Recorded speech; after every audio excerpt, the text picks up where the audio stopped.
1,3 juta bukanlah uang yang terlalu besar di tahun 2025. Nabung 20.000 sehari 2 bulanan juga dapat. Nah, buat kalian nih yang lagi nabung buat rakit PC murah, saya bikinkan rakitan 1,3 juta, bisa main Genshin hampir 60 fps, Valorant tembus 180 fps, dan Minecraft tembus 180 fps. Halo, assalamualaikum warahmatullahi wabarakatuh. Selamat datang di channel Review Tech, channel tentang rakit PC semurah dan sekencang mungkin. Rakitan PC kali ini punya Mas Bagus dari Surabaya. Gak terlalu jauh sih dari tempat saya. Keperluannya simpel sebenarnya, pengen rakit PC murah yang bisa main banyak game. Awalnya tanya budget 1 juta, tapi saya bilang kurang mas kalau 1 juta. Akhirnya budgetnya bisa molor sampai 1,3 juta. Kita mulai dari prosesornya, pakai Intel i5 3550. Saya pakai prosesor ini karena penasaran ya gimana performanya kalau dibandingkan dengan i5 3470. Harganya 195.000, kalau i5 3470 harganya 184.000. Ini adalah prosesor Intel generasi ketiga, memiliki 4 core dan 4 thread, base frekuensinya 3,3 GHz dan turbo boostnya up to 3,7 GHz. Support RAM DDR3 1600 MHz dan memiliki iGPU Intel HD 2500 yang ampas banget performanya. Selanjutnya HSF-nya kita pakai HSF standar Intel ya, cukup untuk mendinginkan i5 Gen 7 ke bawah. Harganya 25.000. Motherboardnya pakai motherboard H61 standar ya, yang penting normal, beli bekas untuk menekan budgetnya. Harga bekas motherboard H61 adalah 199.000. Kita lanjut ke RAM. Walaupun PC 1 jutaan tetap wajib pakai RAM 16GB. Beli dari merek Hynix 1600 MHz. Harga per kepingnya 73.000 atau 2 kepingnya 146.000. Untuk storage-nya ada 2 macam ya. Sistemnya pakai SSD merek Bestos, karena waktu itu butuh cepat dan adanya di sekitar rumah saya itu merek ini. Nggak tahu ini merek apa lah ya.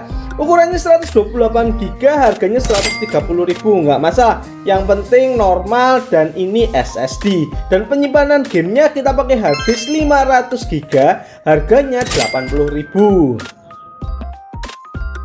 Selanjutnya VGA, pakai R7 350 2GB GDDR5 dari merek RX7. Kondisi baru, garansi 2 tahun. Ini VGA setelah saya puji-puji kemarin, sekarang habis di Tokopedia dan Shopee. Astaga, ya wajar sih, 400 ribuan dapat VGA 2GB GDDR5 baru. Performanya mirip-mirip dengan GT 1030. Tapi tenang, kalian masih bisa beli merek yang lain selain RX7, yaitu merek Evox Pro. Harganya 419.000. Selanjutnya PSU, pakai PSU Dazumba 380 watt. Ini PSU yang jelek ya. Sekali lagi, ini bukan PSU yang bagus. Apalagi kalau tegangan listrik di rumah kalian tidak stabil. Tapi karena Mas Bagus tinggal di Surabaya kota, listriknya pasti stabil. Dan saya cek pakai PSU tester juga tegangan outputnya masih aman. Tapi tetap prioritas pertama kalau nanti upgrade adalah ganti PSU-nya. Harga PSU Dazumba adalah 55.000. Terakhir, casing. Ada satu request dari Mas Bagus, mintanya casingnya harus sekecil mungkin. Waktu saya tanya ke toko langganan saya, ada satu casing mungil dari 3 Power Up. Langsung saya beli. Kekurangan casing model begini tuh di kabel manajemennya ya, dan pemasangannya susah. Kalau udah dipasang males buat dibongkar-bongkar lagi. Harga casing begini adalah 65.000. Yuk kita total berapa sih total harga saya merakit PC ini. Prosesor i5 3550 195.000, HSF-nya 25.000, motherboard H61 199.000, RAM 16GB 146.000, SSD 128GB 130.000, harddisk 500GB 80.000, VGA R7 350 419.000, casing bekas 60.000 dan PSU Dazumba 55.000. Totalnya 1.314.000. Harga ini belum termasuk ongkir ya. Semua link pembelian part di video ini ada di deskripsi video.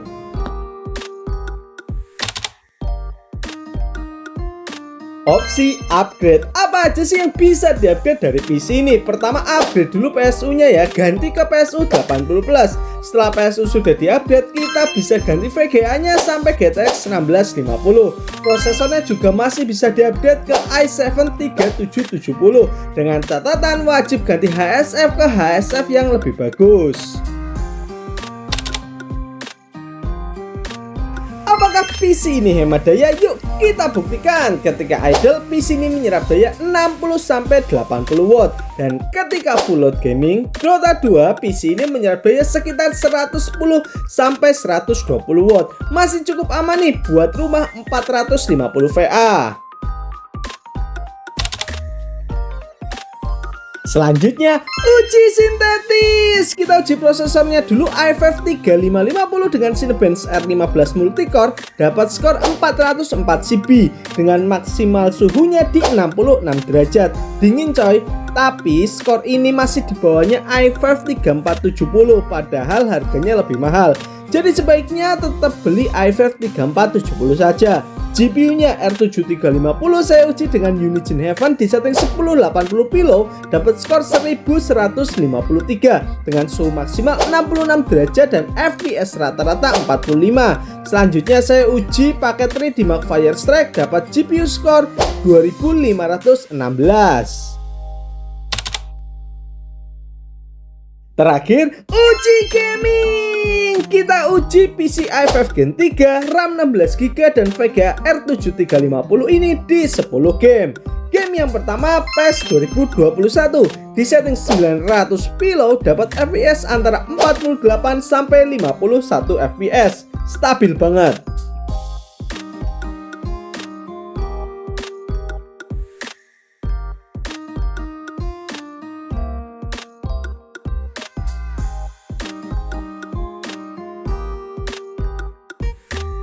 Game yang kedua GTA 5 offline di setting 1080 Pilow, dapat FPS 40-an.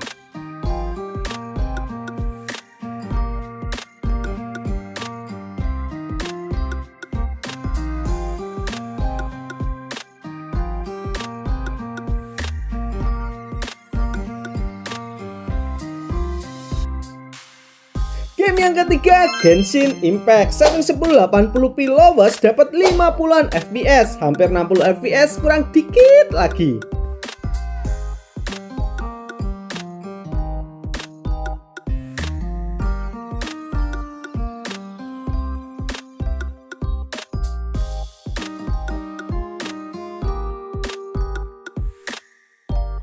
Game yang keempat, gua di setting 1080p Ultra Performance, dapat 26-33 FPS.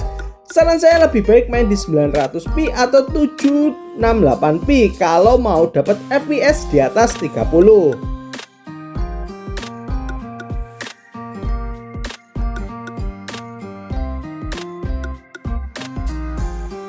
Game selanjutnya Valorant di setting 1080p low, dapat 180-an FPS. Mantap banget ini.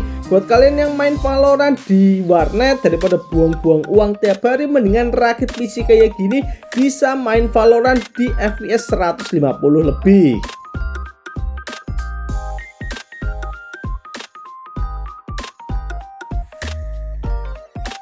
Game yang keenam Minecraft di launcher, setting 1080p fast versi 1.21.4 dengan Optifine, dapat 180-an FPS. Tinggi ya, dan jarang ada drop FPS di sini karena prosesornya sudah 4 core.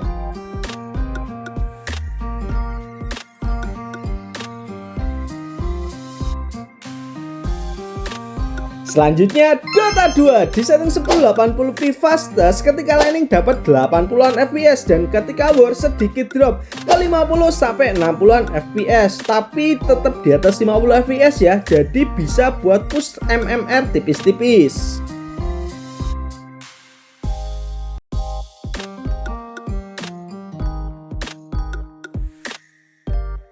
Selanjutnya kita coba game triple A lawas ya, Rise of the Tomb Raider di setting 1080p very low, dapat rata-rata FPS 28. Lumayan, tapi kalau mau dapat FPS di atas 30 pastinya main di 900p atau 768p.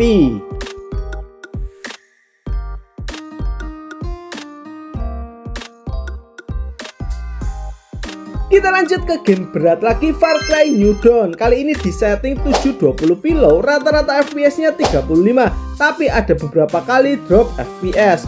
Berarti PC ini juga bisa main Far Cry 5, Far Cry 4, dan Far Cry Primal, pastinya dengan setting rata kiri.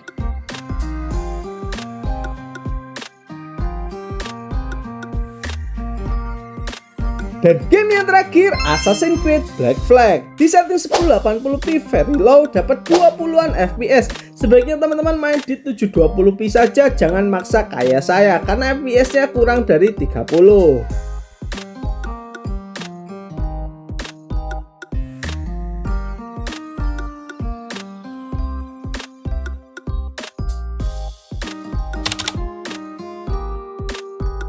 Kesimpulan, uang 1,3 juta zaman sekarang bukan uang yang terlalu besar. Daripada buat ke warnet, mending ditabung 20.000 sehari 2 bulan, bisa dapat PC seperti ini dan bisa main game e-sport di rumah. Kelebihan PC ini hemat daya, VGA-nya baru, jadi lebih aman dan murah meriah. Kekurangannya cuma di PSU saja ya. Kalau mau lebih aman, segera upgrade ke PSU yang bagus. Terima kasih teman-teman sudah menonton video ini. Apabila ada saran konten bisa tulis di kolom komentar. Akhir kata, wassalamualaikum warahmatullahi wabarakatuh.